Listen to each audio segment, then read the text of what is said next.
Hello everyone! Good afternoon po sa ating lahat. Welcome back again to my YouTube channel. It's me again, Mami LB, ang tinderang Ilocana ng Isabela. Time check muna tayo mga kapwa ko kasari. Is 1:35 na po ng hapon. And for today's vlog, may gusto na naman akong i-share sa inyo kasi kanina ako ay pumunta na naman sa bayan kasi napansin ko ang dami na namang kulang-kulang dito sa aking tindahan mga kapwa ko kasari. Kaya kahit mainit ang panahon, kailangan talaga nating mamili. Kasi nga sayang naman kung yung bibilhin ng tumer is wala sa atin mga kapwa ko kasari. Kaya hindi madali ang buhay ng isang tendera mga kapwa ko kasari, di ba? So, yung mga nagbabalak diyan na mag-open or magsimula ng sari-sari store business ay asahan nyo na ito. Ayan, nandyan yung pagod. Ayan, nandyan yung pagod. Hagard tignan kahit sabihin pa natin na maganda tayong aalis dito sa bahay bago tayo mamalengke. Pagdating or nandyan ka pa lang sa sa bayan is hagard ka ng tignan mga kapwa ko kasari. So kagaya sa akin, ayan kanina, ang ganda-ganda kong umalis dito sa bahay.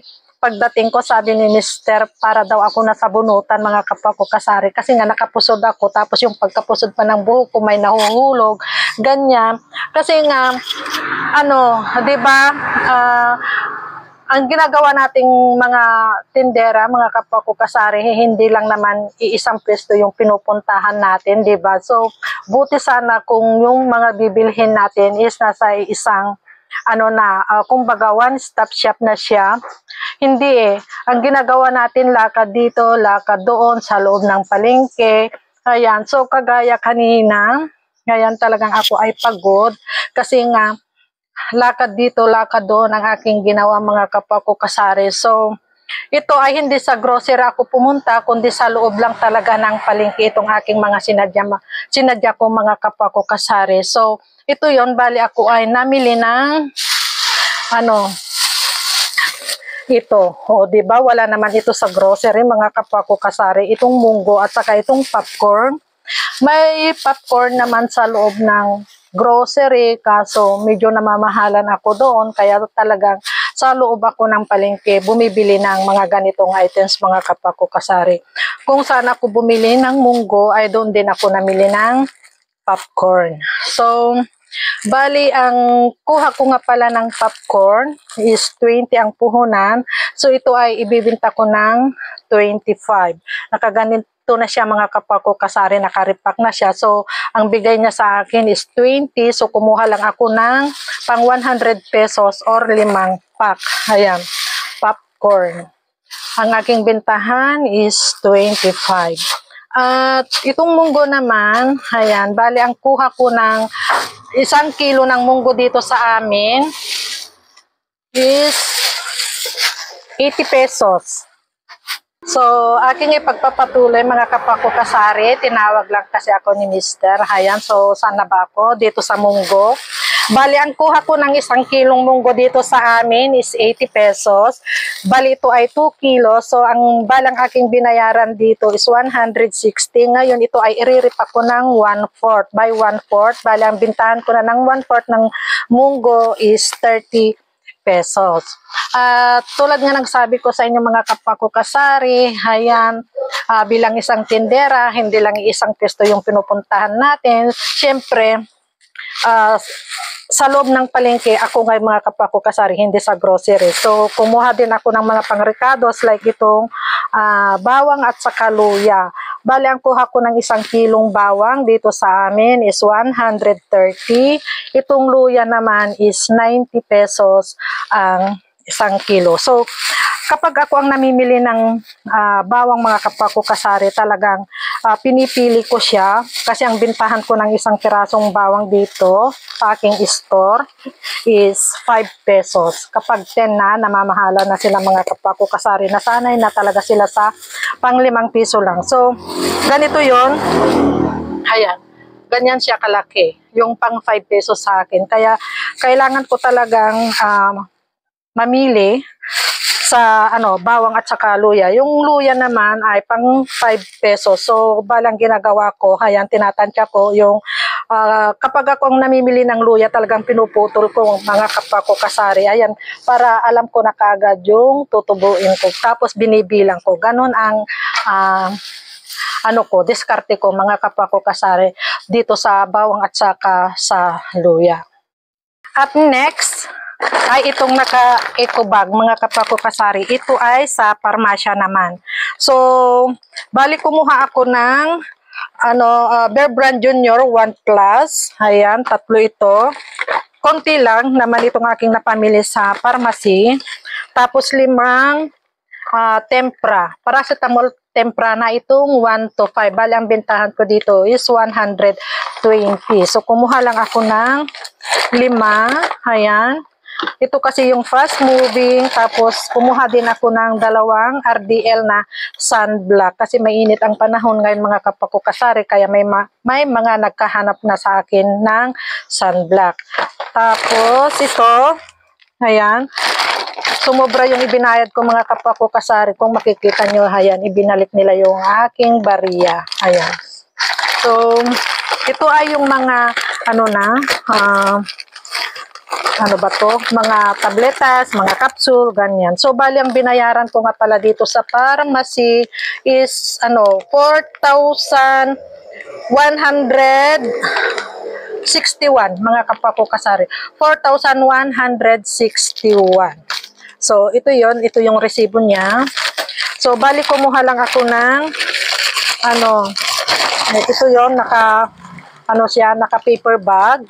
Kumuha ako ng 20 or 30 pieces na medical, 200. Medical 200. 20 na Alaxan FR. 20 na Tusiran, 40. 20 na Solmiox. Ano pa ba to? 20 na Diatabs. 20 na Crimel S. 20 na Rexidol. Ayan.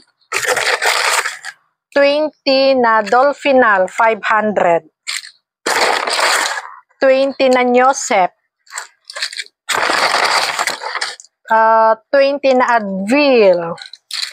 At saka, Bioflu. Flanax, 20 na Flanax. Bali, ang bintahan ko ng Flanax ay Naproxen na Flanax. Ito ay pang 30 pesos. Ang aking Neosep is pang 10 pesos. Advil is pang 15 pesos. Dolphinal is 40 pesos. Crimel S is 12 pesos. Rexidol is 10 pesos. Diatabs is 12 pesos. Solmiox is 15 pesos. Tusiran is 15. Ang aking Alaxan FR is 12. Medical 400 ba to? Medical 200 is 10 pesos. So, ito lahat yung mga napamili ko sa pharmacy na worth of 4,161. At next naman tayo ngayon mga kasari, another eco bag. Ayan. Ito ay galing naman sa Unisan Mall. Ayan. So, tignan natin. So, ayan. So, kumuha ako ng ganito. Ayan. Ang puhunan ng isang balot dito is 50 pesos. Ang aking bentahan is 5 pesos ang isa. So, kumuha ako ng 2. Tapos, ito yung super benta sa akin mga kapwa ko kasari. Itong mga bulb na ganito, lalo na kapag may kasalan or patay dito sa amin, talagang dito ang takbuhan nila mga kapwa ko kasari. Kasi alam nila nga dito ay may napagbibilhan sila ng yung mga gamit. Kasi nga, mini hardware. So, kumuha ako ng 10 ano ba to? 18 watts yata ito. 18 watts na 1 star ang patak. So, ito ang bintahan ko dito is 130. Kumuha ako ng 10, mga kapwa ko kasari. Ayan, 10. At yung malalaki. Huwag ko na lang ilabas mga kapwa ko kasari kasi lahat ito ay bulb. Ayan, tapos kumuha din ako ng 28 watts. Bali, ang puhunan nito is 120. Ang aking bintahan is 170. Ito yung 28 watts. So, ito talaga yung mga mabibenta na bulb sa akin kapag may mga patay or kasalan dito sa aming mga kapakukasari. So, talagang hindi ako nagpapawala ng ganitong bulb. So, huwag ko na lang ilabas mga kapakukasari kasi nga ito ay puro bulb. Ayan. So, kung makikita nyo, ayan, puro bulb. At next ay ito. Ayan. Bali, ang tawag namin sa mga Ilocano, itong ganitong sombrero is payabyab. Ayan. Bali, ang puhunan nito ng isa is 42. Ang aking bintahan dito mga kapakukasari is 50 pesos ang isa. So, kumuha lang ako ng 6. Ayan. So, mabenta ito ngayon kasi nga mainit ang panahon. Tapos, anihan pa dito sa amin. Kaya, kailangan ito ng mga tao, mga kapakukasari. Ayan. Isa din ito sa fast moving sa akin ngayon. At next naman tayo ay itong mga, ayan, disposable cup.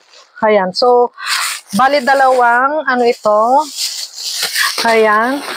Dalawa. So, bali, ito yon, ito yung aking resibo. Bali, ang aking binayaran dito is 1,005 pesos. So, kumuha lang ako ng, paper plate is 350. Ang aking bintahan is 35. Tapos, kumuha lang ako ng 5 8 ounce na disposable cup. Ang puhunan nun is 18. Ang aking bintahan is 25. 5 10 ounce. Ang puhunan niya is 23. Ang aking bintahan is 30 pesos. 5 7 ounce. Ang puhunan niya is 17. So, ang aking bintahan is 25. Pareha siya doon sa 8 ounce. At itong 12 ounce. 12 ounce. Bali, ang puhunan nun is 125. Ang aking bintahan is 35. Tapos, kumuha lang ako ng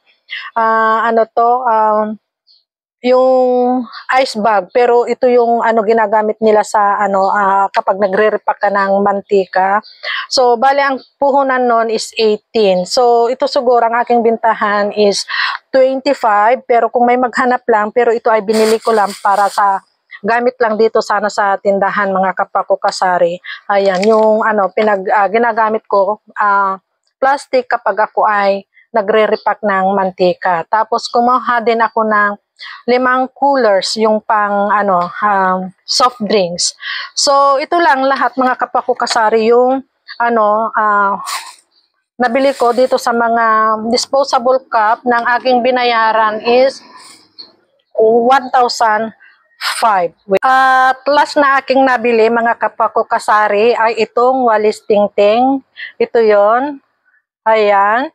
So, bali ang puhunan nito, itong isang tali, ayan, is 475. Bali ito ay 25 pieces. So, pumapatak na ang puhunan niya is 19 pesos ang isa. Ang bintahan ko is 30 pesos. So, mabenta din ito ngayon dito sa aking tindahan kasi nga anihan dito sa amin. Maraming naghahanap dahil sa ginagamit nila yung mga nagbibilad ng palay, mga kapakukasari. So, ito lang yung mga napamili ko ngayong araw. Kaya napasadya ako sa bayan or napapunta ako sa bayan, mga kapakukasari. Ito lang talaga yung sinadya ko na talagang wala na dito sa aking tindahan. Ayan. So, medyo haggard tayong tignan ngayon kasi nga pagod si Inday. Ayan, talagang ganyan ang buhay ng isang tindera. Lakad dito, lakad doon, pawis dito. Lahat na lang yata is pinagpapawisan mga kapwa ko kasari sa kalalakad. Ayan. Kaya,